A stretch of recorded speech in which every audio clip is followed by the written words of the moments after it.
परिंदों को मिलती है मंजिल एक दिन, ये फैले हुए उनके पर बोलते हैं। अक्सर वही लोग खामोश रहते हैं जो खुद नहीं, उनके हुनर बोलते हैं।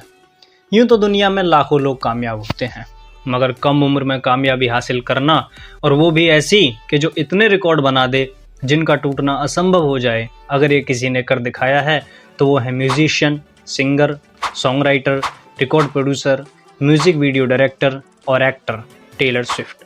जी हाँ, हम बात कर रहे हैं अमेरिकन सिंगर टेलर स्विफ्ट की, जिन पर कभी प्राइवेट जेट से कार्बन एमिशन के आरोप लगाए गए, तो कभी मोस्ट पावरफुल फीमेल की लिस्ट में शामिल किया गया, कभी जिन्हें सेक्सुअली असॉल्ट किया गया, तो कभी जिनके पीछे हथियारबंद गुंडे लगा दिए गए। वो आर्टिस्ट जिसने 118 गिनीज वर्ल्ड रिकॉर्ड्स बनाए, जिसने बाढ़ और तूफान पीड़ितों की मदद के लिए लाखों डॉलर का दान किया, तो कभी सेक्सुअल असॉल्ट को लेकर उन्होंने किसी पर केस किया। चलिए शुरू करते हैं ये इमोशन, ख्वाब, दया, घृणा और संघर्ष से भरी हुई दास्तान।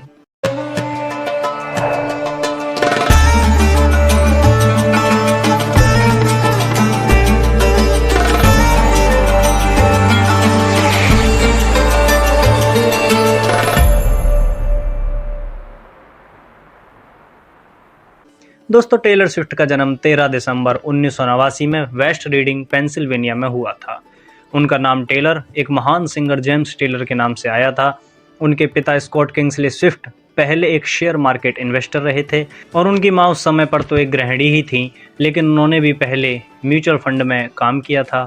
टेलर का एक छोटा भाई भी है जिसका नाम है ऑस्टिन स्विफ्ट, जो कि एक एक्टर है। दरअसल दोस्तों, टेलर या उनका परिवार पुराने समय से अमेरिका का मूल निवासी नहीं है। दरअसल उनके पैतृक परदादा चार्ल्स कार्मिन एंटोनियो ब्लैंडी एक इटली से आए हुए एंटरप्रेन्योर थे, और वो एक लीडर भी थे जिन्होंने अमेरिका आकर वहाँ के प्रसिद्ध शहर फिलाडेल्फिया में कई बिजनेस खोले, और उनकी नानी अपने समय में एक ओपेरा सिंगर रही थी। दोस्तों, जब टेलर महज 9 साल की उम्र की थी, तभी से उन्होंने संगीत में अपना करियर बनाने का मन बना लिया था, और उन्हें जब भी कहीं परफॉर्म करने का मौका मिला तो उन्होंने परफॉर्म किया। दोस्तों, स्टोरी में ट्विस्ट वहाँ से आया जब टेलर ने फेथ हिल की एक डॉक्यूमेंट्री देखी, जिसके बाद उन्हें लगा कि उन्हें संगीत में अपना करियर बनाने के लिए टेनेसी राज्य के शहर नैशविल चले जाना चाहिए। दोस्तों, ये सोचने के बाद महज 11 वर्ष की उम्र में वो अपनी माँ के साथ टेनेसी गईं, जहाँ पर उन्होंने अपने कुछ रिकॉर्ड लेबल्स और गाए हुए गाने सबमिट किए, जो कि उन्होंने अपने फेवरेट सिंगर्स के गाने सुनकर रिकॉर्ड किए थे। हालांकि उन्हें इस कदम से सफलता नहीं मिल पाई, लेकिन उन्हें समझ आया कि किसी के जैसा कुछ करने से कुछ नहीं होगा, उन्हें अपना रास्ता अलग इख्तियार करना होगा। इसीलिए उन्होंने रास्ते ढूंढने शुरू कर दिए, और जब तक वो एक बड़ी कलाकार ना बन जाएं, तब तक के लिए एक कॉफ़ी शॉप में काम करना शुरू कर दिया। उन्होंने न्यू जर्सी में रहकर समय बिताया जब तक कि वो 14 साल की ना हो गई। लेकिन दोस्तों, अगर वक्त में थोड़ा सा पीछे जाएं तो पता चलता है कि 2 साल पहले एक संगीतकार रोनी क्रेमर ने उन्हें गिटार बजानी सिखाई थी। दोस्तों, टेलर को पहले गाने लिखने में बड़ी परेशानी होती थी, लेकिन इस काम में उनकी मदद की कोई और नहीं बल्कि उनके गिटार टीचर रोनी क्रेमर ने, और उन्होंने गाना लकी यू लिखा। चलिए दोस्तों, अपनी कहानी पर वापस आते हैं। तो हुआ यूं कि जब वो 14 साल की थी तो उनकी फैमिली टेनेसी में शिफ्ट हो गई, जिससे उनके लिए सिंगिंग में अपना करियर बनाना आसान हो गया। दोस्तों, स्विफ्ट कंट्री म्यूजिक की वो पहली आर्टिस्ट बनी जिनका लिखा गया हर एक ट्रैक US प्लेटिनम सर्टिफाइड हुआ, और डेब्यू एल्बम के साथ ही उनकी पहली एल्बम भी US प्लेटिनम सर्टिफाइड हुई। दोस्तों, बिग मशीन रिकॉर्ड्स ने टेलर के स्टार्टिंग टाइम में उनके साथ गाने बनाने में मदद की, और इसके साथ से उन्होंने टिम मैकग्रू गाना बनाया। लेकिन दोस्तों, क्योंकि बिग मशीन अभी भी अपनी प्रारंभिक अवस्था में था, तो वो सारी बेहतर सुविधाएं टेलर को नहीं मिल पाईं जिसकी वो हकदार थी। उन्हें अपने गीत के लिए गानों की कॉपी और CD एक रेडियो स्टेशन पर खुद ही भेजनी पड़ी, यहाँ तक कि बिग मशीन के पास में बैठने के लिए पर्याप्त फर्नीचर तक नहीं था, तो उन्हें फर्श पर भी बैठना पड़ा। दोस्तों, गाने के तुरंत रिलीज के बाद उन्हें अच्छी पहचान मिली, और उन्होंने अपने गाने के लिए कई रिकॉर्ड भी जीते। वे 2007 में नैशविल सॉन्ग राइटर्स एसोसिएशन की song writer and artist of the year रह चुकी हैं, और यह अवार्ड जीतने वाली वह सबसे कम उम्र की लड़की बनी। इसी के साथ उन्होंने कंट्री म्यूजिक एसोसिएशन का हॉरिजॉन अवार्ड भी जीता, जो कि बेस्ट न्यू आर्टिस्ट के लिए था। इसके अलावा टॉप न्यू फीमेल वोकलिस्ट के लिए the academy of country music awards, American music awards से favourite country female artist honour. इतना ही नहीं, 2008 में 50वें एनुअल ग्रैमी अवार्ड्स पर उन्हें बेस्ट न्यू आर्टिस्ट के लिए नामित किया गया। 2009 के MTV वीडियो म्यूजिक अवार्ड्स में यू बिलोंग विद मी के लिए बेस्ट फीमेल वीडियो की लिस्ट में शामिल किया गया। उस साल उन्होंने 5 म्यूजिक अवार्ड्स जीते, जिसमें artist of the year and favourite country album के अवार्ड्स भी शामिल थे। बिलबोर्ड ने उन्हें 2009 में आर्टिस्ट ऑफ द ईयर का खिताब दिया। लव स्टोरी के लिए उन्हें वीडियो ऑफ द ईयर और female video of the year का खिताब दिया गया। उनके गीत व्हाइट हॉर्स ने बेस्ट कंट्री सॉन्ग और best female country vocal performance जीता। स्विफ्ट न्यूनतम उम्र की आर्टिस्ट थीं जिन्होंने एल्बम ऑफ द ईयर का खिताब जीता। अपने गाने फियरलेस के लिए उन्होंने 2009 में कंट्री म्यूजिक एसोसिएशन अवार्ड्स में एल्बम ऑफ द ईयर का खिताब जीता और उन्हें एंटरटेनर ऑफ द ईयर का खिताब भी दिया गया, जो कि इस खिताब को अपने नाम कराने वाली सबसे कम उम्र की लड़की थी। उनका गीत today was a fairy tale ने कनाडा में हॉट 100 में नंबर 1 खिताब अपने नाम किया और अमेरिका के हॉट 100 में नंबर 2 पर रैंक किया। दोस्तों, स्विफ्ट एल्बम से बाहर निकलकर फिल्म्स तक भी गईं, जिसमें उन्होंने 2009 में वैलेंटाइंस डे फिल्म में एंट्री ली। यही नहीं, उन्होंने टेलीविजन की दुनिया में भी एक रेबेलियस टीनेजर की तरह शो CSI में डेब्यू किया। सैटरडे नाइट लाइव पर उन्होंने एक होस्ट और एक म्यूजिक आर्टिस्ट की तरह काम किया। वो इतिहास की पहली होस्ट रहीं जिन्होंने अपना खुद का ओपनिंग मोनोलॉग लिखा। उसके बाद दोस्तों उनकी एक एल्बम रिलीज हुई माइन, जो कि 2010 में आई थी, जिसने बिलबोर्ड 200 में अपनी एंट्री बनाई, जिसकी 10 लाख से भी ज्यादा कॉपीज बिकी। किसी भी फीमेल आर्टिस्ट के द्वारा ये सबसे ज्यादा बेची जाने वाली एल्बम बनी, जिसने 2,78,000 डाउनलोड्स भी एक हफ्ते में कंप्लीट कर लिए। आलोचकों ने उनके बढ़ते हुए कदम की खूब तारीफ की और रॉब शेफिल्ड ने उनके बारे में लिखा कि महज 4 साल में 20 साल की एक लड़की धमाका बन गई है, जिसने 3 दर्जन से ज्यादा बेहतर गानों के साथ अपने आप को पॉप, रॉक और कंट्री म्यूजिक के साथ एक अच्छा कलाकार साबित किया है। 2012 में स्विफ्ट ने अपने गाने मीन के लिए बेस्ट कंट्री सॉन्ग और best country solo performance award 54वें एनुअल ग्रैमी अवार्ड्स से जीता, जो कि उन्होंने 2012 में एक सेरेमनी के दौरान परफॉर्म किया था। इसके अलावा स्विफ्ट ने स्पीक नाउ के लिए अवार्ड जीता। 2011 में बिलबोर्ड के द्वारा women of the year, academy of country music से एंटरटेनर ऑफ द ईयर भी जीता।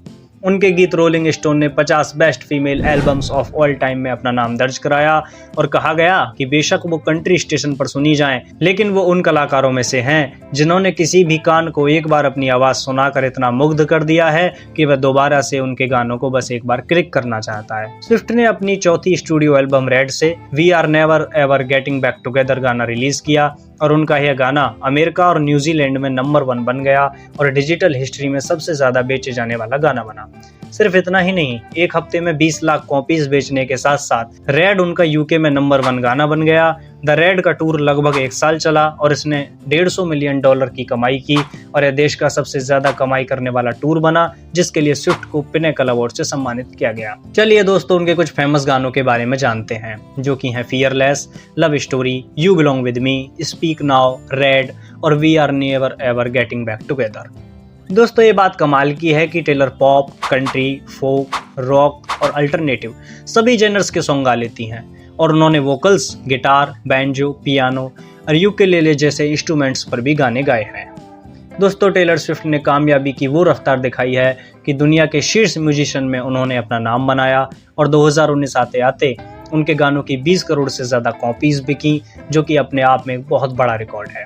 दोस्तों, Swift 3 bar global recording artist of the year का खिताब international federation of the phonographic industry से जीत चुकी हैं, जिसमें उनकी 6 से ज्यादा एल्बम ने एक हफ्ते में 10 लाख से ज्यादा कॉपीज बेची। यही नहीं, वो विश्व की टूर पर सबसे ज्यादा कमाई करने वाली फीमेल आर्टिस्ट भी बनी। स्पॉटिफाई और एप्पल म्यूजिक पर वो सबसे ज्यादा स्ट्रीम की गई कलाकार हैं। दोस्तों, कामयाबी का स्विफ्ट के साथ रिश्ता कुछ ऐसा है कि वो जो भी कदम उठाती हैं वो तबाही ला देता है। तभी तो वो एक ऐसी संगीतकार बनी जो कि सिर्फ म्यूजिक के दम पर एक बिलियनियर बन गई और ऐसा करने वाली वो विश्व की प्रथम कलाकार हैं। 2023 में उन्होंने पर्सन ऑफ द ईयर का खिताब जीता। इसके अलावा उन्होंने रोलिंग स्टोन की लिस्ट में top 100 song writers of all time में अपना नाम दर्ज कराया। बिलबोर्ड ने उन्हें greatest artist of all time और फोर्ब्स ने विश्व की 100 सबसे शक्तिशाली महिलाओं में उनका नाम दर्ज कराया। दोस्तों, उनके खाते में 14 ग्रामी अवार्ड्स, जिसमें कि उन्होंने एक साल में 4 बार एल्बम ऑफ द ईयर का रिकॉर्ड भी जीता, एक prime time Emmy award, 40 American music awards, 40 Billboard music awards और 23 MTV वीडियो म्यूजिक अवार्ड्स जीते। दोस्तों, 2018 के अमेरिकन म्यूजिक अवार्ड्स में स्विफ्ट ने 4 अवार्ड्स जीते, जिसमें कि आर्टिस्ट ऑफ द ईयर और फेवरेट पॉप और रॉक आर्टिस्ट के अवार्ड्स भी शामिल थे। इसी के साथ साथ स्विफ्ट सबसे ज्यादा रिकॉर्ड जीतने वाली पहली महिला आर्टिस्ट बनी और उन्होंने व्हिटनी ह्यूस्टन को पीछे छोड़ दिया।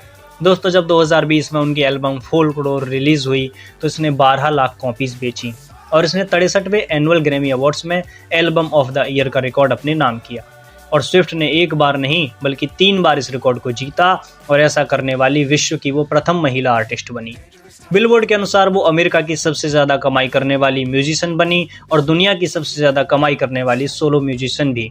2014 में बिलबोर्ड ने उन्हें वुमेन ऑफ द ईयर का खिताब दिया और वो पहली आर्टिस्ट बनी जिन्होंने ये खिताब 2 बार जीता। 2014 के ही अमेरिकन म्यूजिक अवार्ड्स में स्विफ्ट ने inaugural Dick Clark award for excellence जीता। दोस्तों, लुइसियाना के ग्रैमी म्यूजियम में उन्होंने ओपन लाइव परफॉर्मेंस प्रेजेंट की और इस म्यूजियम में इतनी भीड़ जमा हो गई कि इसने सारे म्यूजियम अटेंडेंस रिकॉर्ड्स तोड़ दिए। 2015 में उन्होंने इंटरनेशनल फीमेल सोलो आर्टिस्ट के लिए ब्रेट अवार्ड जीता। बैड ब्लड ने वीडियो ऑफ द ईयर का रिकॉर्ड बनाया और 1989 ने एल्बम ऑफ द ईयर और बेस्ट पॉप वोकल एल्बम का खिताब अपने नाम करके स्विफ्ट को ये रिकॉर्ड अपने नाम करने वाली पहली महिला बनाया। टेलर का Red version all too well के साथ सपोर्ट किया गया था, जो इतिहास का सबसे लंबा गाना बना, जिसने हॉट 100 की लिस्ट को टॉप किया। यह सॉन्ग एक शॉर्ट फिल्म से जुड़ा हुआ था जिसने एक ग्रैमी अवार्ड जीता बेस्ट म्यूजिक वीडियो के लिए। और स्विफ्ट ने तीसरी बार फिर से MTV वीडियो म्यूजिक अवार्ड्स से वीडियो ऑफ द ईयर का रिकॉर्ड अपने नाम कराया। 2023 के MTV वीडियो म्यूजिक अवार्ड्स में एंटी हीरो को भी शामिल करते हुए स्विफ्ट ने 9 MTV वीडियो म्यूजिक अवार्ड्स जीते। 66वें एनुअल ग्रैमी अवार्ड्स में उन्होंने बेस्ट पॉप वोकल एल्बम और चौथी बार एल्बम ऑफ द ईयर का खिताब फिर से अपने नाम किया। इसके बाद दोस्तों स्विफ्ट ने तीसरी री record album speak now release की और इतिहास में बिलबोर्ड 200 की लिस्ट में 12 एल्बम सिर्फ टेलर स्विफ्ट की ही थी। और ऐसा करके उन्होंने बारबरा स्ट्रेइसैंड को भी पीछे छोड़ दिया। और दोस्तों फिर से 2023 में स्विफ्ट स्पॉटिफाई पर सबसे ज़्यादा स्ट्रीम की जाने वाली आर्टिस्ट बनी। 2023 में स्विफ्ट ने एरास टूर की शुरुआत की और इसने एक दिन में सबसे ज़्यादा टिकट्स बेचने के सारे पुराने रिकॉर्ड तोड़ दिए। यह इतिहास का सबसे ज़्यादा कमाई करने वाला टूर बना जिसने $1 बिलियन से भी ज़्यादा की कमाई की। दोस्तों, अमेरिका में स्विफ्ट के सिर्फ 2019 तक ही लगभग 4 करोड़ एल्बम कॉपीज बिक चुके थे। बिलबोर्ड ने उन्हें greatest artist of all time में 8वें पायदान पर रखा। उनके 11 गानों ने बिलबोर्ड हॉट 100 में अपनी जगह बनाई और बिलबोर्ड टॉप 100 आर्टिस्ट में वो सबसे ज़्यादा समय तक रहने वाली प्रथम महिला बनी, जो कि लगभग 97 हफ्तों तक बिलबोर्ड की लिस्ट में अपनी जगह पर बनी रही। उन्होंने हॉट 100 एंट्रीज का खिताब अपने नाम किया। नंबर 1 डेबट्स में उनके 6 गानों ने अपनी जगह बनाई। टॉप 10 सॉन्ग्स की लिस्ट को उन्होंने 49 बार हिट किया। वह अमेरिका में second highest certified female digital singles artist और वर्ल्ड में 5th पोजीशन पर हैं। RIIA ने उन्हें 13 करोड़ यूनिट बेचने के रिकॉर्ड के लिए सर्टिफाइड किया और वो पहली महिला हैं जिनके एल्बम और गाने दोनों डायमंड सर्टिफाइड हुए। स्विफ्ट दुनिया की अकेली आर्टिस्ट हैं जिनके 6 गानों ने महज एक हफ्ते में 10 लाख से ज़्यादा कॉपीज बेची। दोस्तों, टाइम ने उन्हें वर्ल्ड की टॉप 100 मोस्ट इन्फ्लुएंशियल पर्सन की लिस्ट में 3 बार 2010, 2015 और 2019 की लिस्ट में शामिल किया। दोस्तों, 2017 में उन्हें पर्सन ऑफ द ईयर का खिताब और साइलेंस ब्रेकर्स के नेम से भी नवाजा गया क्योंकि उन्होंने सेक्सुअल असोल्ट को लेकर खुलकर बात की थी। टाइम ने उन्हें पहली महिला बताया जिन्हें उनकी आर्ट्स में अचीवमेंट के लिए first person of the year बुलाया गया और वो पहली महिला बनी जिन्हें यह खिताब 1 से ज़्यादा बार दिया गया। उन्हें म्यूजिक कैटेगरी में अंडर 30 लिस्ट में फोर्ब्स 30 की लिस्ट में शामिल किया गया और 2017 में ऑल स्टार एल्यूमनी की कैटेगरी में रखा गया। स्विफ्ट सबसे कम उम्र की महिला बनी जिन्हें फोर्ब्स 100 मोस्ट पावरफुल पर्सन की लिस्ट में शामिल किया गया और 64वें नंबर पर इन्होंने ये पोजीशन हासिल की। दोस्तों, बाद में फोर्ब्स के द्वारा उन्हें दुनिया की टॉप 5 मोस्ट पावरफुल पर्सन की लिस्ट में भी शामिल किया गया और ऐसा करने वाली वो दुनिया की पहली एंटरटेनर थी। लेकिन दोस्तों, इतने सारे रिकॉर्ड्स जीतने और अवार्ड्स अपने नाम करने के बावजूद भी स्विफ्ट ने अपनी पढ़ाई नहीं छोड़ी थी। वो दोनों चीज़ों को साथ साथ मैनेज करने में सक्षम रही थी और उन्होंने न्यूयॉर्क यूनिवर्सिटी से honorary doctor of fine arts degree हासिल। तो दोस्तों, ये थी टेलर स्विफ्ट की बायोग्राफी पार्ट 1। नेक्स्ट पार्ट्स में हम जानेंगे कि उन्हें संगीत में अपना करियर बनाने का रुझान कहाँ से आया, उनकी प्रॉपर्टी, डोनेशन, कंट्रोवर्सीज, बॉयफ्रेंड और उनके फैंस से रिलेशनशिप के बारे में बहुत कुछ। बने रहें हमारे साथ अगले पार्ट के लिए। धन्यवाद।